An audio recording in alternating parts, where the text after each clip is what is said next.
ನಮಸ್ತೆ, ನನ್ನ ಹೆಸರು ಅರ್ಜುನ್. ನಾನು ಡಿಗ್ರಿ ಓದುತ್ತಿದ್ದಾಗ ಬೇಸಿಗೆ ರಜೆಯಲ್ಲಿ ನಮ್ಮ ಚಿಕ್ಕಪ್ಪ ಪ್ರಕಾಶ್ ಅವರ ಮನೆಗೆ ಹೋಗಿದ್ದೆ. ನನ್ನ ಚಿಕ್ಕಮ್ಮನ ಹೆಸರು ಪ್ರಿಯಾ. ಅವಳು ತುಂಬಾ ಸುಂದರವಾಗಿದ್ದಳು. ನಾಯಕಿಯಂತೆ ದಷ್ಟಪುಷ್ಟವಾಗಿ ಸುಂದರವಾಗಿ ಕಾಣುತ್ತಿದ್ದಳು. ನಮ್ಮ ವಂಶದಲ್ಲಿ ನಾನು ಓದಿನಲ್ಲಿ ಯಾವಾಗಲೂ ಮೊದಲ ಸ್ಥಾನದಲ್ಲಿದ್ದರಿಂದ ಎಲ್ಲರಿಗೂ ನನ್ನೆಂದರೆ ತುಂಬಾ ಇಷ್ಟವಿತ್ತು ಮತ್ತು ಬಹಳ ಅಕ್ಕರೆಯಿಂದ ನೋಡಿಕೊಳ್ಳುತ್ತಿದ್ದರು. ಎಲ್ಲರೂ ನನ್ನೊಂದಿಗೆ ತುಂಬಾ ಪ್ರೀತಿಯಿಂದ ಇರುತ್ತಿದ್ದರು. ನನ್ನ ಚಿಕ್ಕಮ್ಮ ಕೂಡ ನನ್ನೊಂದಿಗೆ ತುಂಬಾ ಆತ್ಮೀಯವಾಗಿದ್ದಳು. ಚಿಕ್ಕಪ್ಪ ಮತ್ತು ಚಿಕ್ಕಮ್ಮನಿಗೆ 5 ವರ್ಷದ ಒಬ್ಬ ಮಗನಿದ್ದನು. ನಮ್ಮ ಚಿಕ್ಕಪ್ಪ ಮಾರ್ಕೆಟಿಂಗ್ ವ್ಯವಹಾರ ಮಾಡುತ್ತಿದ್ದರು. ತಿಂಗಳ ಹೆಚ್ಚಿನ ದಿನಗಳು ಪ್ರವಾಸಗಳಲ್ಲಿ ನಿರತರಾಗಿರುತ್ತಿದ್ದರು. ನಾನು ಅವರ ಮನೆಗೆ ಹೋದ ನಂತರ ಅವರ ಪ್ರವಾಸಗಳು ಇನ್ನಷ್ಟು ಹೆಚ್ಚಾದವು. ನಾನು, ಚಿಕ್ಕಮ್ಮ ಪ್ರಿಯಾ ಮತ್ತು ಅವರ ಮಗ ಮಾತ್ರ ಮನೆಯಲ್ಲಿ ಇರುತ್ತಿದ್ದೆವು. ಈ ಮಧ್ಯೆ ನನ್ನ ಚಿಕ್ಕಮ್ಮ ಪ್ರಿಯಾ ನನ್ನೊಂದಿಗೆ ತುಂಬಾ ಆತ್ಮೀಯವಾಗಿ ವರ್ತಿಸಲು ಪ್ರಾರಂಭಿಸಿದಳು. ನನಗೆ ಚಿಕ್ಕಮ್ಮನ ಬಗ್ಗೆ ಯಾವುದೇ ಕೆಟ್ಟ ಉದ್ದೇಶವಿರಲಿಲ್ಲ. ಆದರೆ ಒಂದು ದಿನ ನಾವಿಬ್ಬರು ಮಾತ್ರ ಇದ್ದಾಗ ಅವಳು ನನ್ನೊಂದಿಗೆ ಮಾತನಾಡುತ್ತಾ ಜೋರಾಗಿ ನಗುತ್ತಿದ್ದಳು. ಆಗ ಅವಳ ಸೀರೆ ಸೆರಗು ಜಾರಿ ನನಗೆ ಅವುಗಳ ದರ್ಶನವಾಯಿತು. ನಾನು ಅವುಗಳನ್ನೇ ನೋಡುತ್ತಾ ನಿಂತುಬಿಟ್ಟೆ. ಹೆಂಗಸರನ್ನು ಅಷ್ಟು ಹತ್ತಿರದಿಂದ ನೋಡುವುದು ನನಗೆ ಅದೇ ಮೊದಲ ಬಾರಿ. ಸುಮಾರು ಅರ್ಧದಷ್ಟು ಕಾಣಿಸುತ್ತಿದ್ದವು. ನಂತರ ನಾನೇ ಚಿಕ್ಕಮ್ಮನಿಗೆ, ನಿಮ್ಮ ಸೆರಗು ಸ್ವಲ್ಪ ಸರಿಪಡಿಸಿಕೊಳ್ಳಿ ಎಂದು ಹೇಳಿದೆ. ಅವಳು ತುಂಟತನದಿಂದ ನೋಡುತ್ತಾ ಸೆರಗು ಸರಿಪಡಿಸಿಕೊಂಡಳು.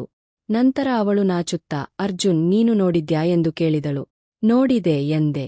ಅದಕ್ಕೆ ಅವಳು, ದಯವಿಟ್ಟು ನೀನು ನೋಡಿದ್ದನ್ನು ಯಾರಿಗೂ ಹೇಳಬೇಡ ಎಂದು ಬೇಡಿಕೊಂಡಳು. ನಾನು ಯಾರಿಗೂ ಹೇಳುವುದಿಲ್ಲ ಎಂದೆ. ಆಗ ಅವಳು, ನೀನು ತುಂಬಾ ಒಳ್ಳೆಯ ಹುಡುಗ ಎಂದು ನನ್ನನ್ನು ಹೊಗಳಿದಳು. ಅಂದಿನಿಂದ ನನಗೆ ಅವಳ ಮೇಲೆ ಆಸೆ ಹುಟ್ಟಿತು. ಅವಳನ್ನು ಹೇಗಾದರೂ ಪಡೆಯಬೇಕೆಂದು ಮನಸ್ಸಿನಲ್ಲಿ ಅಂದುಕೊಂಡೆ. ಚಿಕ್ಕಮ್ಮ ಇನ್ನಷ್ಟು ಪ್ರೀತಿಯಿಂದ ಇರಲು ಪ್ರಾರಂಭಿಸಿದಳು. ನಾನು ಕಾಲೇಜಿನಿಂದ ಬರುತ್ತಿದ್ದಂತೆ ಕಾಫಿ ಮಾಡಿಕೊಡುತ್ತಿದ್ದಳು. ನಮ್ಮ ಕಾಲೇಜು ವಿಷಯಗಳನ್ನು ಕೇಳುತ್ತಿದ್ದಳು, ಸ್ನೇಹಿತರ ಬಗ್ಗೆ ಕೇಳುತ್ತಿದ್ದಳು ಮತ್ತು ತನ್ನ ಕಾಲೇಜು ವಿಷಯಗಳ ಬಗ್ಗೆ ಹೇಳುತ್ತಿದ್ದಳು. ಒಂದು ವಾರದ ನಂತರ ನಮ್ಮ ಚಿಕ್ಕಪ್ಪ ಪ್ರಕಾಶ್ ಪ್ರವಾಸಕ್ಕೆ ಹೋಗಬೇಕಾಯಿತು. ಚಿಕ್ಕಪ್ಪ ನನ್ನನ್ನು ಕರೆದು, ಅರ್ಜುನ್, ನಾನು ಬರಲು 1 ವಾರ ಆಗಬಹುದು. ನೀನು ಕಾಲೇಜಿಗೆ ಹೋಗದಿದ್ದರೂ ಪರವಾಗಿಲ್ಲ, ಆದರೆ ಪ್ರಿಯಾಳಿಗೆ ಜೊತೆಯಾಗಿರು ಎಂದು ಹೇಳಿದರು. ಚಿಕ್ಕಪ್ಪ ಚಿಕ್ಕಮ್ಮನನ್ನು ಕರೆದು, ನಾನು ದೆಹಲಿಗೆ ಹೋಗಿ ಬರಲು ಸುಮಾರು 1 ವಾರ ಆಗಬಹುದು.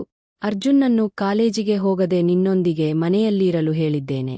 ನಿನಗೆ ಏನಾದರೂ ಬೇಕಾದರೆ ನನಗೆ ಫೋನ್ ಮಾಡು ಎಂದು ಹೇಳಿ ದೆಹಲಿಗೆ ಹೊರಟು ಹೋದರು. ಆ ರಾತ್ರಿ ನಾನು ಹಾಲ್ನಲ್ಲಿ ಮಲಗಿದ್ದೆ.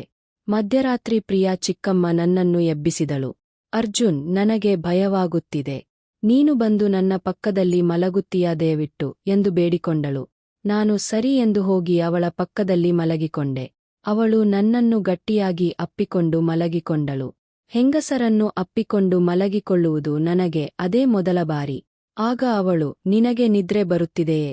ನನಗೆ ಬರುತ್ತಿಲ್ಲ, ಏನಾದರೂ ಮಾತಾಡು ಎಂದು ಹೇಳಿದಳು. ನಾನು, ಏನು ಮಾತಾಡಲಿ ಎಂದು ಹೇಳಿದೆ. ಮೊನ್ನೆ ನನ್ನನ್ನು ನೋಡಿದೆಯಲ್ಲ, ನಿನಗೆ ಏನನಿಸಿತು ಎಂದು ಕೇಳಿದಳು ಚಿಕ್ಕಮ್ಮ. ನಿಮ್ಮವು ತುಂಬಾ ಚೆನ್ನಾಗಿವೆ, ಆದರೆ ಸ್ಪಷ್ಟವಾಗಿ ಕಾಣಿಸಲಿಲ್ಲ ಎಂದು ನಗುತ್ತಾ ಹೇಳಿದೆ ನಾನು. ನಿನಗೆ ಅವುಗಳನ್ನು ಮತ್ತೆ ನೋಡಬೇಕೆಂದಿದೆಯಾ ಎಂದು ಕೇಳಿದಳು ಚಿಕ್ಕಮ್ಮ. ನಾನು ಸ್ವಲ್ಪ ಸಮಯ ಏನೂ ಮಾತನಾಡಲಿಲ್ಲ. ನಂತರ ನಿಧಾನವಾಗಿ ಹೌದು ಎಂದೆ. ನಾನು ತೋರಿಸುತ್ತೇನೆ, ಆದರೆ ಒಂದು ಷರತ್ತು, ನೀನು ಕೂಡ ನಿನ್ನದನ್ನು ತೋರಿಸಬೇಕು ಎಂದಳು. ಅದಾಗಲೇ ಚಳಿಗಾಲ. ಚಳಿಯಿಂದ ನಡುಗುತ್ತಿದ್ದ ನನ್ನ ದೇಹವೆಲ್ಲ ಬಿಸಿಯಾಗಿತ್ತು. ನನಗೆ ಏನೋ ರೀತಿಯ ಅನುಭವವಾಗುತ್ತಿತ್ತು.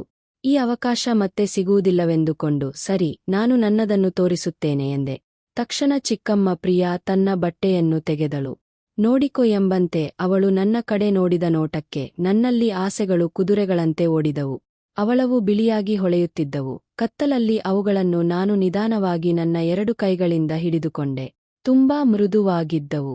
ನಿನ್ನಿಂದ ಹೀಗೆ ಮಾಡಿಸಿಕೊಳ್ಳಬೇಕೆಂದು ಬಹಳ ದಿನಗಳಿಂದ ಅಂದುಕೊಳ್ಳುತ್ತಿದ್ದೆ. ನೀನು ಬಂದಾಗಿನಿಂದ, ನಿನ್ನನ್ನು ನೋಡಿದಾಗಿನಿಂದ ನನ್ನಲ್ಲಿ ಆಸೆಗಳು ಹೆಚ್ಚಾಗಿದ್ದವು. ಆ ದಿನ ನಾನೇ ಬೇಕೆಂದೇ ನಿನಗೆ ತೋರಿಸಿದೆ ಎಂದಳು. ನಾನು ಕೂಡ ನೀನು ನೋಡಿದಾಗಿನಿಂದ ನಿನ್ನನ್ನು ಹೀಗೆ ಮಾಡಬೇಕೆಂದು ಆಸೆಪಟ್ಟಿದ್ದೆ ಎಂದೆ. ಹಾಗಾದರೆ ಯಾಕೆ ತಡ ಎಂದಳು. ನಿಮ್ಮ ಚಿಕ್ಕಪ್ಪ ಪ್ರಕಾಶ್ ಅವರಿಗೆ ನನ್ನನ್ನು ಹೀಗೆ ಮಾಡುವಷ್ಟು ಸಮಯವಿಲ್ಲ. ಇಂದಿನಿಂದ ನೀನೇ ನನ್ನ ಆಸೆಗಳನ್ನು ಪೂರೈಸಬೇಕು ಎಂದಳು. ಅವಳನ್ನು ಹಾಗೆ ಬಟ್ಟೆಯಿಲ್ಲದೆ ನೋಡುತ್ತಿದ್ದರೆ ಆಗಲೇ ಅವಳ ಮೇಲೆ ಬೀಳಬೇಕೆನ್ನಿಸಿತು. ನಿನ್ನನ್ನು ಹೀಗೆ ನೋಡುತ್ತೇನೆಂದು ಅಂದುಕೊಂಡಿರಲಿಲ್ಲ. ಹೀಗೆ ನೋಡುತ್ತಿದ್ದರೆ ನಿನ್ನನ್ನು ನನ್ನ ಅಪ್ಪುಗೆಗೆ ತೆಗೆದುಕೊಳ್ಳಬೇಕೆನ್ನಿಸುತ್ತಿದೆ ಎಂದೆ. ಹೌದಾ, ನಾನು ಕೂಡ ನಿನ್ನ ಅಪ್ಪುಗೆಗೆ ಬರಲು ಕಾಯುತ್ತಿದ್ದೇನೆ ಎಂದಳು.